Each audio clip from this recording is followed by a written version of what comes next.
it is of course possible that it is coincidence.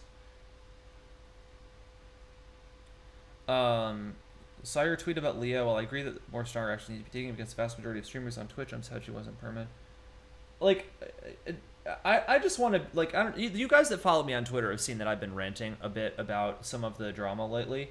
I just want to clarify that, like, when I'm upset about this stuff happening with streamers being banned or not being banned, I'm mostly not concerned with the actual action taken by Twitch. Like, I don't really have a strong position on how Twitch ought to discipline their streamers or what rules should be enforced or not.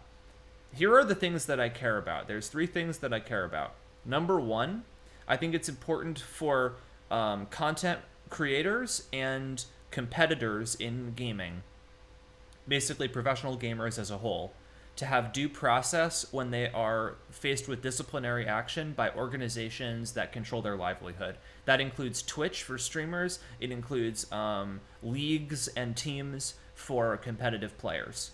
Right now, basically all of those organizations have complete power over the life and death of competitive gamers or professional gamers' careers.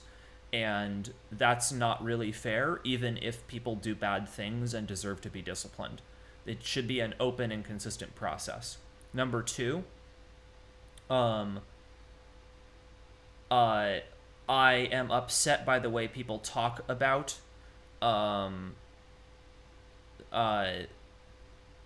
basically the whole conversation about the discipline and whether people deserve to be banned and whatnot for various reasons. I've been upset about it concerning viewbotting. I've been upset about it concerning the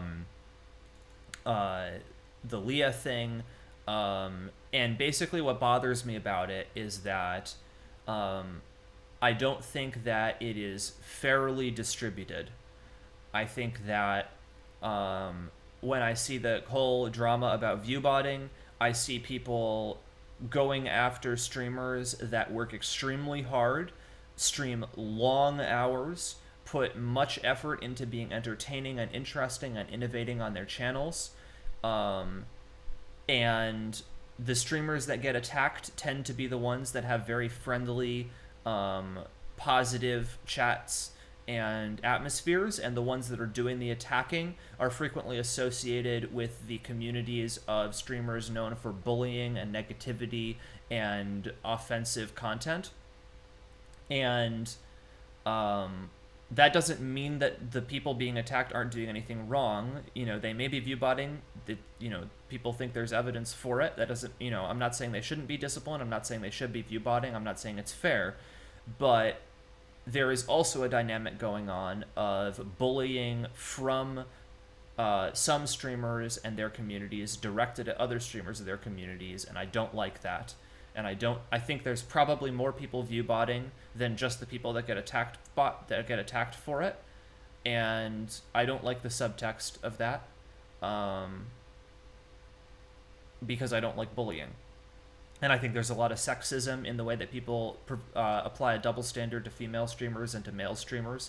I think that there's a lot of stuff that is widely tolerated on Twitch and in the gaming community when men do it, and it's not tolerated when women do it. I think that there's a lot of stuff that's tolerated that is way worse and more offensive, and people act like it's just fun and games. And then when it comes to women having bodies, people get extremely up in arms and offended, and that's not fair either. I think it's sexist, and I think that it needs to stop. I think it's one of the reasons that the gaming field is so male-dominated, because we push women out. There's a lot of aggression directed at women that is not acceptable. And again, that's not to say that, you know, showing your private parts on stream is something that anybody should be doing. It's not to say that, you know, someone should be banned or shouldn't be banned. It's the way people talk about it that bothers me. I think that if a man had, you know, showed his dick on stream, people would be saying, oh, lol, he got a little too drunk. Oops, you know, better luck next time, bro. They wouldn't be attacking him for being, you know, all sorts of horrible things. And the third thing is that I think selective enforcement is really bad and it should stop. and that's part of there being an open and consistent process for professional gamers being disciplined. I think that this has upset me in a number of the past dramas in Hearthstone. It upset me, like, in particular about the Hosty drama years ago, that uh, it's not fair to scapegoat someone for being visibly guilty of something that a lot of other people are doing. And when that happens, the people that get scapegoated are scapegoated not just for what they did, but because um, a mob mentality takes hold, that those people are not friends with the right people, or they have the wrong personality, or they said the wrong thing. And selective enforcement is worse than no enforcement. And when people go and hide behind the rules and say that, oh, we just want the rules to be enforced, it's like, well, that's kind of true, but it's not just the rules that you want to be enforced. You don't want the rules to be enforced because they're rules. You want the rules to be enforced because you're upset about this particular person doing this particular thing. And when someone that you like a little bit better does something that bothers you a little bit less, you're willing to cut them slack.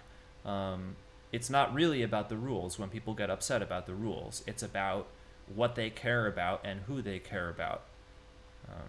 So that's what I think about all of that stuff, all the drama that happens across all the streamers and all of the bans and all of the conversations about that.